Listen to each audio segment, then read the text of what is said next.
working on the section 2.3 homework. First question. Now, what we're going to be using now are differentiation rules. All right, so this is where we finally don't have to use the limit anymore, which is great. So find the derivative, differentiate this function. So notice 2 to the 70th power is just a number. That's just a constant. Therefore, the derivative of any constant is 0. Very nice. Okay, derivative here. Notice we have two terms, so we can differentiate these one by one. So I'll do that one, and then I'm actually going to include the negative sign in here, and I'll differentiate that one. So first of all, what's the derivative of 4? Well, again, 4 is a constant, so derivative of 4 is 0. Now I have the derivative of negative 1/3 t. Now t, right, is a variable. A constant in front of it, what I can do is just rewrite the constant, and now just look at what's the derivative of t by itself. Well, derivative of t is the same thing as saying, like, what's the derivative of x, because t is our variable, and that's just 1. So our answer is just negative 1/3. Next, here we have a power function. So we have x to a power, and then we have a constant in front of it. So I'm going to rewrite the constant in front times, now what's the derivative of x to the 8th? Well, using the power rule, remember the 8 comes out in front, then we take 8 and we subtract 1. So we get 8 x to the 7th. So that's here. And then I do a little multiplication, 3/4 of 8. So that cancels. We have a 2 here. 3 times 2 is 6. So we get 6x to the 7th. This is so great, isn't it? Okay, now we want to find the derivative of this. There's two terms. So I have this term. This term, I'll do them separately. Okay, first one, I have a 2 in front, so I'll just write 2. Now, derivative of x to the 8th, we use power rule again, 8x to the 7th. Now we can do the derivative of this one. So negative 5 is a constant. And then derivative of cosine x, as we've seen from the rules, is, let's say, times negative sine x. So let's put this together. 2 times 8 up front there is 16, x to the 7th.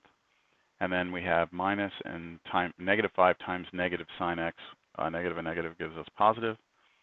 5 sine x. That's it. Okay, for this one, what I'm going to do is realize that there's multiplication between these two. So first thing I'll do is I'll distribute x squared through. Get that. And now, since I have two terms, I will differentiate these term by term.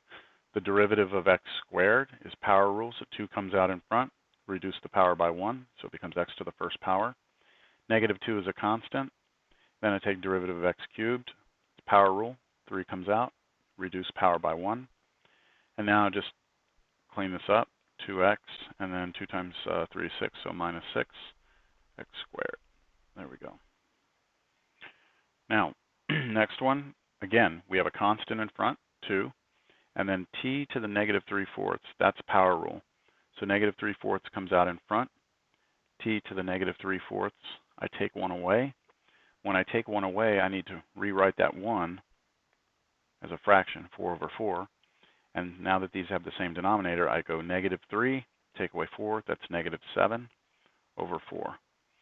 So we're going to have the negative 3/4 in front, so negative 3/4, t to the negative 7/4. And then when I multiply these two together, the 2 here and the 4 reduces out. So what you get is negative 3/2 over, negative 3/2 t to the negative 7/4. Okay, differentiate this. So first of all, this c, we're going to act as, since this is a function of y, c we're assuming is a constant, so we put c. And then y to the 9th, we use power rule, y to the negative 9th, power rule, so we take negative 9 out front, y to the negative 9 minus 1, that's negative 9, y to the negative 10, be careful with that. So we get times negative 9, y to the negative 10. So we get negative 9c y to the negative 10. And just for our own knowledge and practice, just remember you can rewrite negative exponents by dropping it to the bottom. So you could have that, or you can have this. All right, I need to do a quick pause here. Okay, on the next one, what we've got is negative 13 over s to the fifth. So the key to a problem like this is to recognize that s to the fifth on the bottom can be written as s to the negative 5 instead. And then what you do is, well, the derivative negative 13 is a constant times the derivative of this. So power rule, negative 5 s to the negative 5 minus 1. That's negative 5 s to the negative 6. So I put here negative 5 s to the negative 6. And what's that? 65 positive s to the negative 6. Again, you could write the s to the negative 6 as x to the 6th on the bottom. All right. Okay, so for this one, we have something squared, and we haven't really dealt with, we're going to have a rule later. It's going to make this very easy. But for now, what we have to do is we have to expand that. We actually have to multiply that out. So we need to square it, which means we need to FOIL it. And when we do that, we get this right here. And then what we do is, I'm just going to work with it here. 25 is a constant, so there's your 25. Then derivative of a squared, use power rule. That's 2a. Then we have our plus sign. Now 10 is a constant, so there's my 10. Derivative of a is 1. And then derivative of 1 is a constant, is 0. Put that together, this is 50a.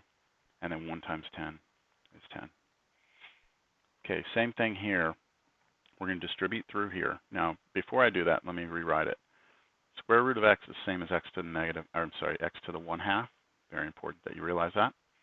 Then when I multiply here to here, I add the exponents. Remember, x has an exponent of 1. 1/2 plus 1 is 3/2. You need to write it as a fraction, not as 1.5. And then distributing here to here, it just becomes negative 2x to the 1/2. And now what we do is we do power rule on this. So I'm ready to take derivative. 3/2 comes out. X to the 3/2 minus 1. But I can rewrite 1 as 2 over 2. And then the other one, I have a constant, negative 2 out front. And now derivative of x to the 1/2. The 1/2 comes out. X to the 1/2 minus 1. But I'm going to rewrite 1 as 2 over 2. And so this becomes, let's see, 3/2 in front. 3/2 minus 2/2 is 1/2, so x to the 1/2. And then over here, we have negative 2 times 1/2 is negative 1, so I'm just going to put negative. And then x, let me see, 1/2 take away 2/2 is negative 1/2, so x to the negative 1/2. That's it. All right, differentiate this. So remember, r is our variable. 6 pi is a constant. Derivative of r squared, I use the power rule, 2r. And that just becomes 12 pi capital R. All right, for this one, what I'm going to do first is I'm going to rewrite the denominator as x to the 1/2. And then I'm going to split this into 3 separate terms. It's just a property of fractions. If you have a single term on the denominator, you can do this. Okay, and then for each one of these, I'm going to use properties of exponents to clean this up. So x squared over x to the 1/2, I take 2, I subtract 1/2. 2 minus 1/2 is 3/2. So that gives me 6x to the 3/2. Here I have x to the first power over x to the 1/2. So I subtract 1 minus 1/2 is going to be 1/2. So I get plus 2x to the 1/2, 1/2. Then here, there's no x on top, so what I'm going to do is just bring that x from the bottom up and make it a negative exponent. And now what I'll do is I'll just differentiate this. So when I take derivative, 6 is a constant, so I'm ready for my answer here. 6 is a constant. Power rule on this, 3/2 comes out. X to the, I subtract 1 from 3/2, and I get 1/2. Okay, 2 is a constant, plus 2. Power rule on x to the 1/2, 1/2 comes out. X to the 1/2 take away 1 is negative 1/2. Then plus the 2 is a constant, right? Then power rule on this times negative 1/2 x to the, this is important, negative 1/2 take away 1, which is the same as take away 2 over 2, is negative 3 over 2. And cleaning up, let's see, 6 times that, that's going to be 9, x to the half. Half of 2 is 1, so x to the negative 1/2. And then negative 1/2 times 2 is negative 1, so x to the negative x to the negative 3/2. That's it right there. This looks like a long homework assignment. Okay, differentiate this one. So root 6 is a constant, so there it is. U is my variable. Derivative of u by itself is 1. And then over here, this is a little tricky, but let's just do it this way. That's the same as square root of 5 square root of u, which is the same as square root of 5 u to the 1/2. And now the square root of 5 is a constant, so I'm going to just put that here. Then derivative of u to the 1/2, a 1/2 comes out. U to the 1/2 minus 1 is negative 1/2. So we get root 6 plus root 5 over 2. That's what happens when I put those together. And then u to the negative 1/2. That's it. All right, for this one, I'm going to take first derivative, then the second. So the first derivative of x to the 4th is 4x cubed. Here we have negative 8, and then derivative of x cubed, the 3 comes out, hits the negative 8, becomes negative 24. The power comes down once. 13 in front of x, derivative of that is just 13. Now we do derivative again. So when derivative here, I have a 4 in front. Derivative of x cubed, the 3 comes out, hits the 4, becomes 12. Power comes down by 1. Here, negative 24 is a constant. So derivative of x squared, 2 comes out, hits the negative 24, becomes a 48. Power comes down.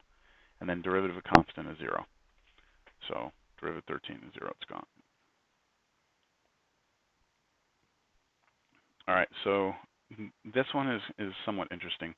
We're trying to find, this means what's the 118th derivative of sine of x. So let me try and explain it with their explanation here. All right, so notice that the derivative, the first derivative of sine x is cosine x. Then if you take derivative of that, right, you get negative sine x. So the second derivative, you know, I don't like the way they explain that. I'm going to do this a little different. Check this out. We want the 118th derivative. So let's start out with sine x. All right. If we take the, I'm going to call this y. If we take y, not y prime, the first derivative of this is cosine x. The second derivative would be derivative of cosine, which is negative sine. The third derivative is going to be negative cosine x, because derivative, remember, that's a negative 1, so derivative of sine x is cosine x, so that's just here, and then the negative 1 carries. The fourth derivative, remember, negative carries. Derivative of cosine x is negative sine x, so I have negative sine x, and negative becomes sine. And at this point, it's going to just start to cycle, right? The fourth derivative is exactly the same as the first, or is our original function. So I could say up here, the fourth derivative is equal to sine x. Let me erase this one down here. And then the fifth derivative, the fifth derivative would be cosine x. So it's just going to be these same ones again. The sixth derivative, negative sine x. Seventh derivative is going to be negative cosine x. And then we could say the eighth derivative would be sine. Hopefully you see the pattern. Okay, so the question is, what is the 118th? So let's just look at these numbers. Up here, this top left here, we could look at that as being the 0th derivative. Okay, this is the first derivative, second, third. So let's look at when, how do we get sine x to come out? The answer will be sine x whenever we're taking the, what are these? These are multiples of 4, right? Those are multiples of 4. Well, this will happen when we are trying to find the, let's say, 4kth derivative. So k can be 0, 1, 2, 3, forever. So if I plug in 0 for k, this is going to be y to the 0th derivative, which would give me sine. If I plug in 1 for k, it gives me 4. It gives me 4, and then I would have the 4th derivative, which we already know gives you sine. If I plug in k is 2, then we get the 8th derivative, and we know that's sine. So we are always going to get sine whenever we have the 4kth derivative of y, multiples of 4. Now let's look at when we'll get cosine. We'll get cosine whenever we have the first derivative, 5th derivative. The next one would have been the 9th derivative.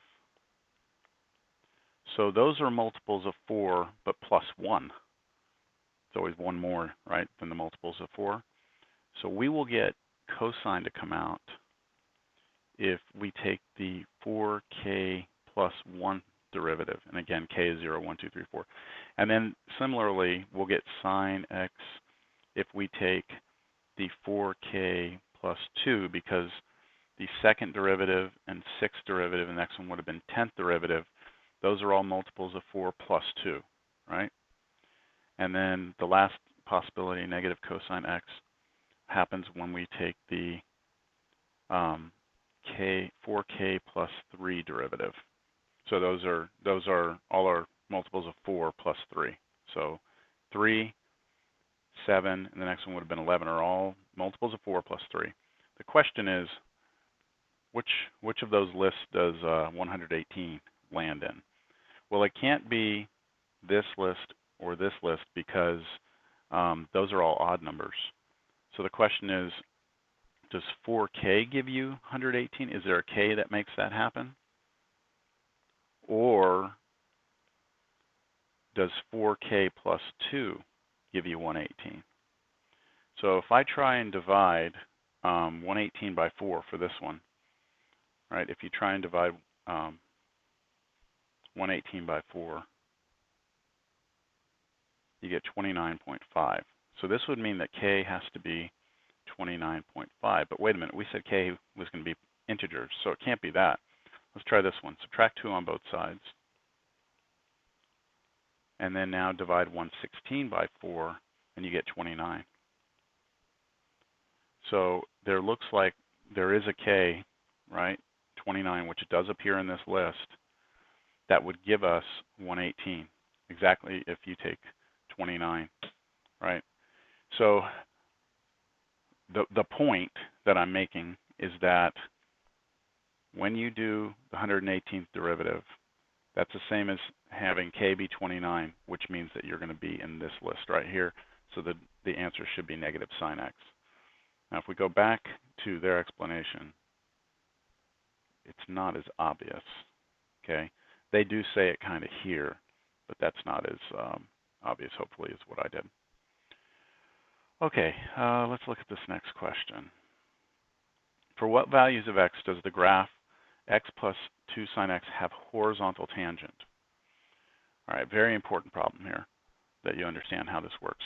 Horizontal tangent means that the slope of your tangent line is 0, right? So what they're asking is, when is the derivative of this equal to 0? Well, what is the derivative? First of all, derivative of x is 1, and then I have plus 2 because it's constant, and then sine x, derivative of sine x is cosine x.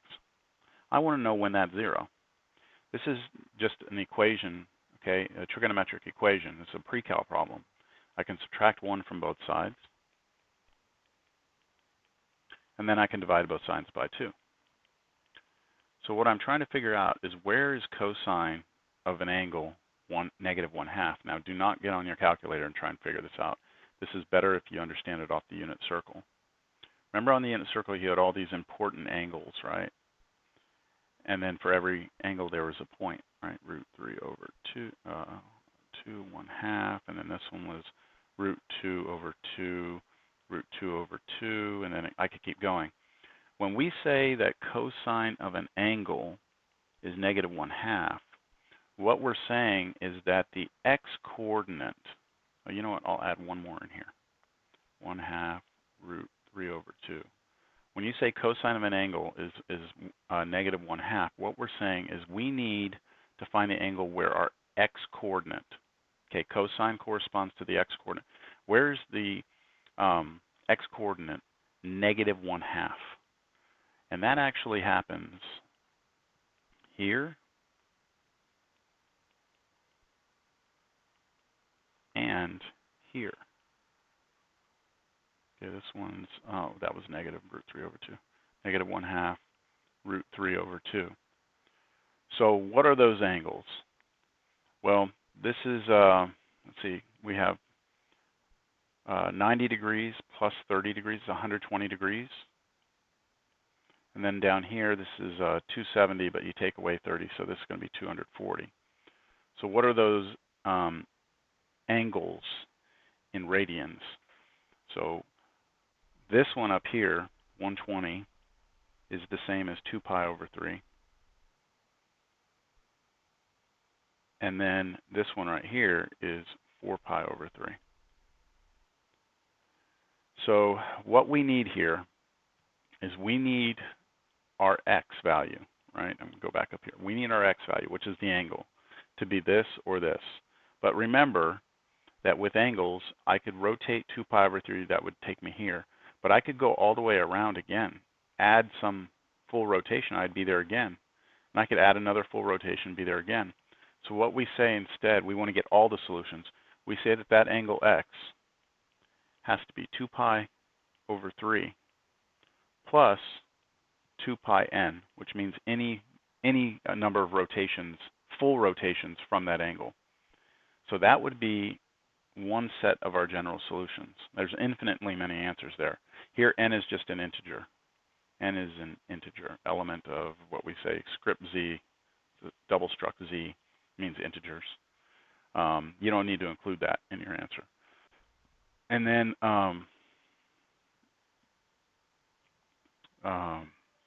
we have, hold on, I gotta pause. Okay, where was I here? Really lost track of myself. Yes, okay, so back to, we have our general solution there. Now that was only for 2 pi over 3. We could also have been at the 4 pi over 3, which would have put us here, but then we could have gone any number of rotations, full rotations, to get us back there. And you could also have gone counterclockwise. So our other set of general solutions will be 4 pi over 3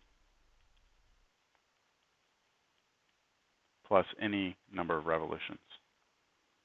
And that should be our general solution. So let me see. I think that we'll just leave it like that. Find the points on the curve given there where the tangent line is horizontal. So again, what we need to do is we need to know when the derivative of this is 0. Well, what's the derivative? So now that you've done a couple of these, the derivative of that would be 6x squared. Then derivative of this would be plus 6x. Then derivative of this right here would be just negative 12. And I want to know when that's 0. So this is a quadratic, actually. I can divide everything by 6 first. Then I can factor the left side, hopefully. Yes, that works. Set each of those equal to 0, and I get 2 solutions, negative 2 and 1. Now, to figure out the point where it happens, what I need to do is I plug in negative 2, and then I plug that into this to get the y value. So negative 2 in here gives me 8. 2 times 8 is 16. Negative 2 squared is 4. 3 times 4 is 12, so plus 12. And then negative 2 times negative 12 is 24. And then plus 4. Let's put those together. What do we get? 20, 40, 4, 54, 56. And then you do the same thing on the other one. Now, let me just bring up what the answer is here. Where are we? Right here.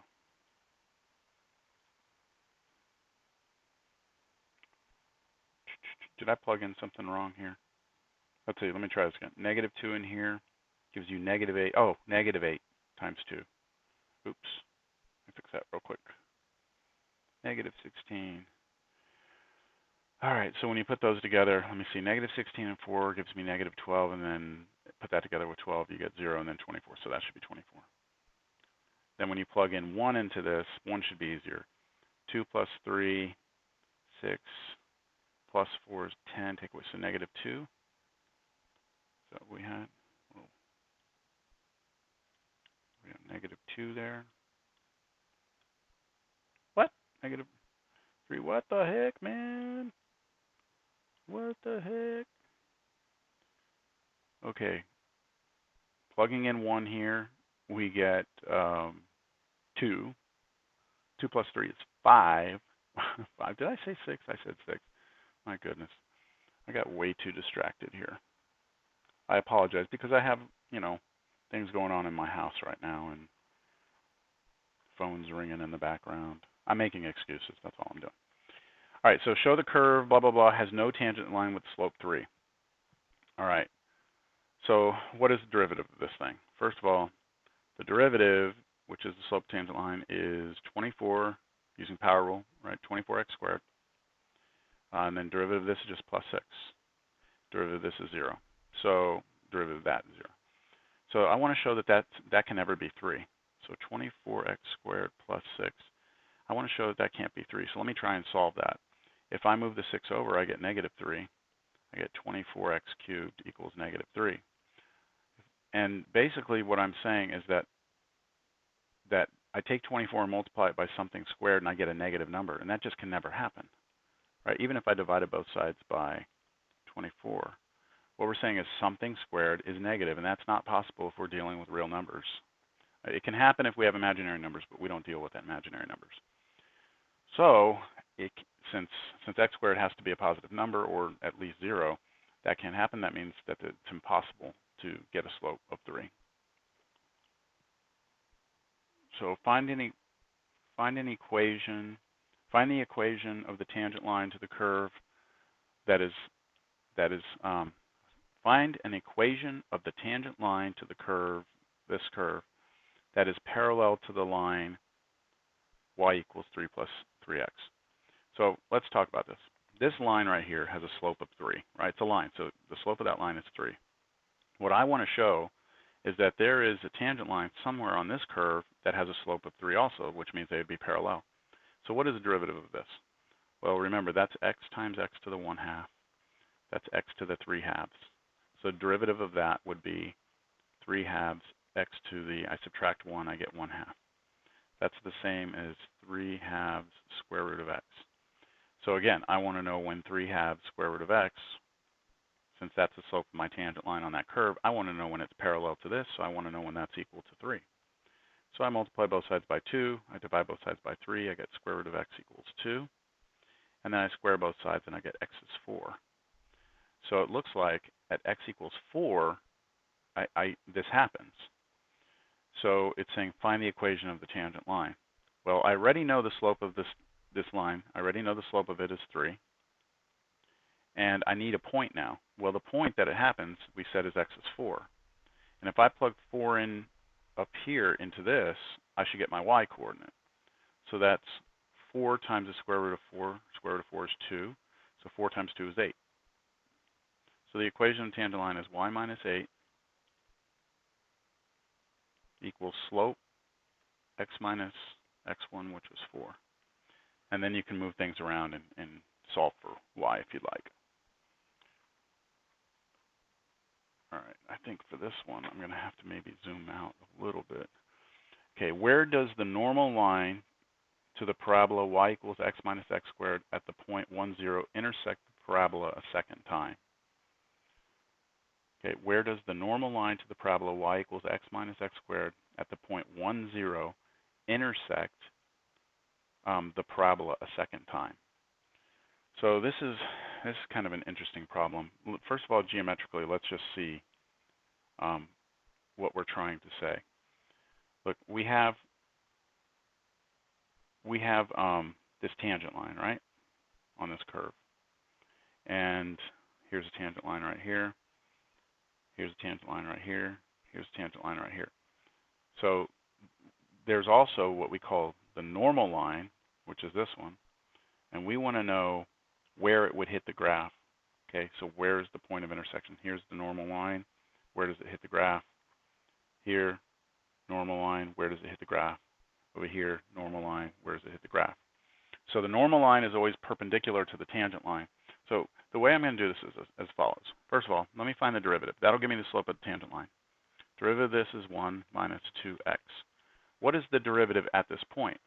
Well, if I plug in 1 for x, I get that the derivative, which is the slope of my tangent line, is going to be equal to -1. That's just by plugging 1 in right here. Now, my normal line, okay, the slope of the normal line, which I'll do in red, has to be perpendicular to this. So it has to be the negative reciprocal of -1. So you look at -1 as being -1 over 1. You flip the fraction over, which still gives you 1 over -1, and then you change the sign. So the slope of my normal line, I'm just going to put norm here, should be 1.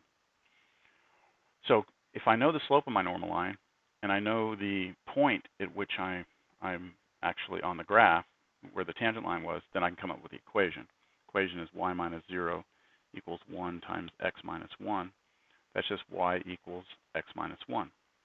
Now what I want to know is where this normal line intersects this. So since this one says y equals this, and this one says that y equals this, I can set those equal to each other. So I can set x minus x squared, that's this one up here, equal to x minus 1. And I can solve this. So if I just cancel out an x on both sides, and if I multiply both sides by -1, I get x squared equals 1. So x equals plus or minus 1. So this is telling me that it happens at plus or minus 1. Well, we already know that when x is plus 1, we're talking about this point right here. We already know that's where our tangent and our normal line hit the parabola. So we're not interested in that one. We're interested in at x equals -1. So at x equals -1, we want to take -1 and plug it into here and see what we get. So y equals -1 minus -1 squared, which means we have -1 minus 1, which is -2. So the point that happens is at -1, -2. And so it appears that, I'm trying to figure out which one of these it is. Looks like it's got to be this one right here. So we've got our parabola, we've got our tangent line, we've got our normal line. It looks like it hits at -1, -2 right there. All right, let me check this one. It's a bit involved. Do they even? Yeah, well, they go through a little bit. See, they say the slope of the tangent line is -1, normal line is negative reciprocal, and so we get, that slope of 1 that we said, and then we get x minus 1 for our normal line, and then they solve the equation. Yeah, so they do it the same way. I don't know if you'd be able to extrapolate everything I said out of that, but it does coincide with what I did. All right, are we getting to the end of this? We're getting there. I'm going to take a quick break. I've got to do something.